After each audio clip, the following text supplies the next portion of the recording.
নমস্কার, আপনারা দেখছেন এমকেসিএন রিপোর্টার। এই মুহূর্তে আমি হিল্লোল। নমস্কার, সঙ্গে রয়েছে আমি অংশিতা।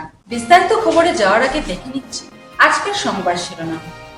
প্রয়াত মনতোষ দাসের পরিবারকে আর্থিক সাহায্য প্রদান। ভারতীয় কৃষককে বাংলাদেশে নিয়ে যাওয়ার অভিযোগ অস্বীকার ছাত্র সংসদের সাংস্কৃতিক সম্পাদকের।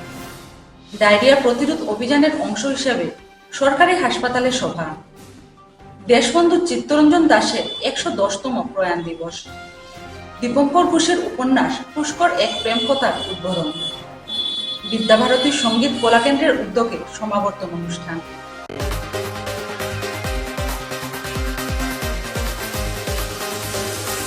গত 15 মে বাড়ি থেকে বেরিয়ে কাজের উদ্দেশ্যে যাওয়ার পথে শহরের থানা রোডে বিদ্যুৎপৃষ্ট হয়ে অকালে প্রাণ হারান মনতোষ দাস।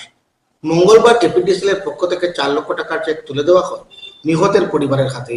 তখন উপস্থিত ছিলেন জেলা পরিষদের সহসভানেত্রী সাথী রায়কুড়ি, এপিডিসিএল-এর রত্নদীপ দাস। সাথী রায়কুড়ি জানান, শুরু থেকেই পরিবারের পাশে ছিলেন।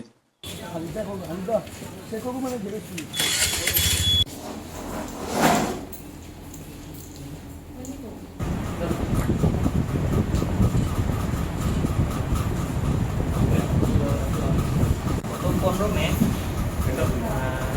সকাল 7:30টার দিকে আমাদের রামনগরের নিবাসী মনতোষ দাস একটা মর্মান্তিক ইলেকট্রিক্যাল অ্যাক্সিডেন্টের শিকার হয়েছিলাম। তার এটা একটা অ্যাক্সিডেন্টাল ডেথ তো আছে, ওটা লাগিয়া এপিডিসিএল-এর তরফ থেকে যেটা সামান্য সাহায্য করা যায় কম্পেনসেশন হিসাবে, এটা আজকে আমরা তার ওয়াইফের হাতে উঠিয়ে দিছি। তো তার ফ্যামিলির শুভ কামনা করলাম ফিউচারে যাতে তারা কোনো ধরনের কোনো অসুবিধা হবে না।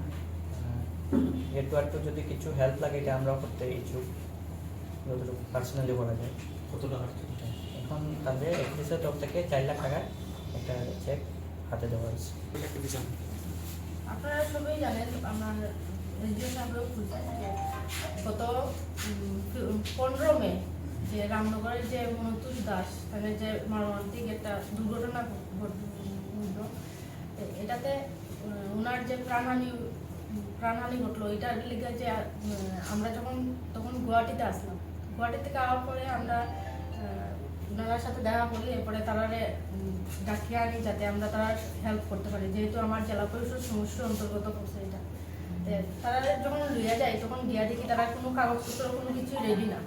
তখন আমরা খুব তাড়াতাড়ির মধ্যে এগুলা সব কাগজপত্র ডকুমেন্ট সব জমা দিয়ে আমরা এপিডিসিএল-এর জমা দিই।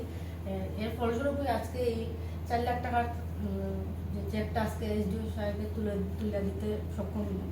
আমরা আগামীতেও ওনারা লগে থাকবো।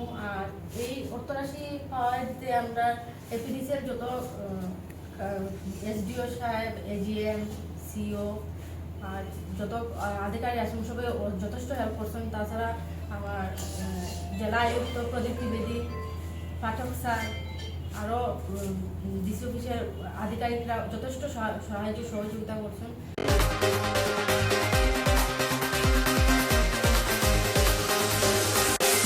কাটিগড়ার চণ্ডীনগরের বাসিন্দা কৃষক রঞ্জিত দাসকে বাংলাদেশের কয়েকজন দুষ্কৃতী জোরপূর্বক বাংলাদেশে নিয়ে যাওয়ার অভিযোগ উত্থাপিত হয়েছে। কাঁটাতারের ওপারে ঘাস কাটার সময় এই ঘটনা ঘটে বলে অভিযোগ। এ নিয়ে এলাকায় আতঙ্কের সৃষ্টি হয়েছে। এ নিয়ে বিএসএফ, বিজিবির মধ্যে ফ্ল্যাগ মিটিং এর উদ্যোগ নেওয়া হয়েছে বলে জানা গেছে।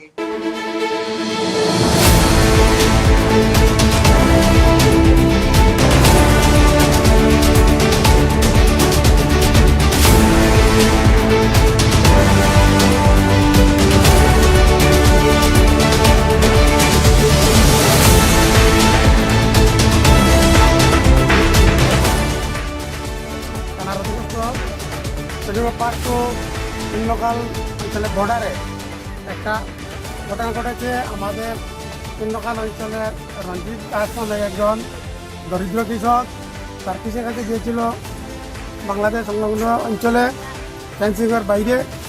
হঠাৎ বাংলাদেশ থেকে 7-8 জন লোক এসে ওনাকে জোরজবরদস্তি করে ধরে বাংলাদেশে নিয়ে গেছে। এখন আমরা এখানে সবাই পাবলিক সমবেত হয়েছি আমাদের বিএসএফের বিভিন্ন কর্মকর্তা এসেছেন এবং তারা ফ্ল্যাগ মিটিংয়ের জন্য চেষ্টা করছেন। বারবার চেষ্টা করা সত্ত্বেও তারা বাংলাদেশ থেকে কোনো সাড়া দিচ্ছে না। তাই আমি এলাকার পক্ষ থেকে ঊর্ধ্বতন ডিসি মহোদয়ের নিকট আমি আবেদন জানাই যাতে অতি সত্ত্বর সেই রঞ্জিত দাসকে মুক্তি করে আমাদের ইন্ডিয়াতে আনা হয়।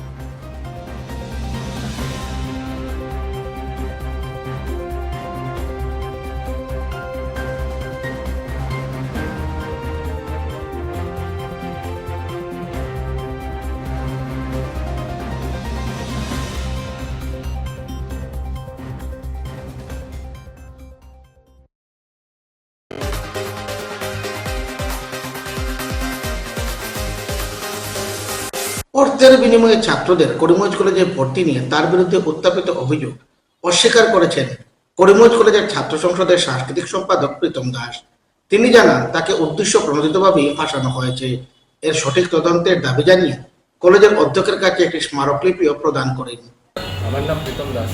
আপনারা যে কালকে ভিডিওটা দেখছেন সামাজিক মাধ্যমে, যে কলেজের অখিল ভারতীয় বিদ্যার্থী পরিষদের কিছু সংখ্যক ছাত্ররা যে আমার নামে এইরকম মিথ্যা অপবাদ সার্কুলেট করছে, এটা আসলে আমি কই আপনারা যে এই ঘটনাটা টোটালি একটা মিসআন্ডারস্ট্যান্ডিং আর মিসকমিউনিকেশন। হ্যাঁ, এটা তারা ওরকম প্ল্যান করিয়া করছে, আমার বারবার যেখানে আছে সেটা আর কি রেকর্ডিং। আর এখন তো জানুনি আমার এমন তার কাছে কোনো প্রুফ নাই যে আমার মানে আমি দেখা লইয়ার বাইরে একটা ছোটো মোটো একটা রেকর্ডিং আছে তারা, সেটার মধ্যে আমি ওরকম কইছি যে বারবারে আমার যেখানে আছে ছেলেটায় মানে কিতা লাগবো কিতা লাগবো ওরকম বারবারে যেখানে আছে। আমি না হাঁটতে কইছি যে ওরকম 7,000 টাকা লাগবো। কিন্তু আমি জানি অ্যাডমিশন করতে 7,000 ওরকম দেখা একটা মিনিমাম লাগে। আমি ওই জিনিসটা আমি মানে তারে আমি না বুঝিয়া করছি, কিন্তু এই জিনিসটারে এডিট করছে না ট্রিম করিয়া জিনিসটারে মানে পুরো একদম এমনভাবে করিয়া করছে যাতে আমি পুরো ফল্ট করি যাই। পরে আমি তারা আবার একটা ফোন করছিলাম যে কোয়ার লেগে যে সরকারি চাকরি যদি হইয়া থাকে তখন তো ফ্রিতে হইতো না, যদি সরকারি চাকরি হয় না রেশন কার্ড বা আধার কার্ড থাকে তখন কিন্তু ফ্রিতে আবার হয়ে যাব। ওরকম তারা আমি কইছিলাম, কিন্তু এটা আর রেকর্ডিং করছে না। একটা রেকর্ডিং পাইলিছে, আমার একটা পাইলিছে, পাওয়ার পর ওটা দিয়ে সাজা আর জিনিসটা করছে। আগে আমার ছোটো ভাই নতুন এর লোক আমি সবসময় পাইছিলাম আর কি করি, আমার ডেইলি রাত্রেও ফোন করে, কিন্তু আমি তো জানতাম না যে ওরকম জিনিসটা সাজাই দিব পোলট্রি লাইনে ওরকম দিব গিয়া জিনিসটা। আসলে তারা অখিল ভারতীয় বিদ্যার্থী পরিষদ আমি 3 বছর টিকা করছি, করিয়া আমি NSO থেকে ইলেকশন খেলছি, খেলিয়া আমি দিচ্ছি। তারা এই জিনিসটার একটা রিস্ক আছে তার ভিতরে, জিত আছে ও জিততেই মিটার আমার হচ্ছে।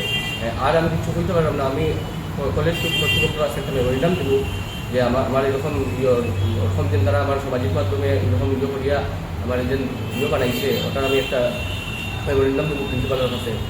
কতটুকু প্রিয় হয় আমি জানি না, তো সবার কাছে ওটাই অনুরোধ করবো যে আমি কোনো কিছু করছি না, আমার ওরকম তারা ফাঁসানি হয়েছে। আমি এরকম ছাত্রই নাই যে আমি মায়ের দরবার, আমি কোনো সময় মায়ের দরবার কিছুর মধ্যে থাকি না। আমি সবসময় স্টুডেন্টরা হেল্প করি, সবসময় স্টুডেন্টরা করি। আমার মোবাইলও বেজান মেসেজ যায় অ্যাডমিশনের লেগে হয়। কেউ আইফোন তো কইছি না যে দেখা লাগবো, কেউ আইফোন তো কইছি না যে দেখা দিয়ে করতে লাগবো। আমার সব আছে, মেসেজ আছে যে আমি দেখা লই না বা করি, কিচ্ছু আমি করি না। যার যেরকম হেল্প লাগে আমি করিয়া দিই, কিন্তু এরকম যে আমার বাজেভাবে ভাষানিটা আমার সঠিক লাগছে না।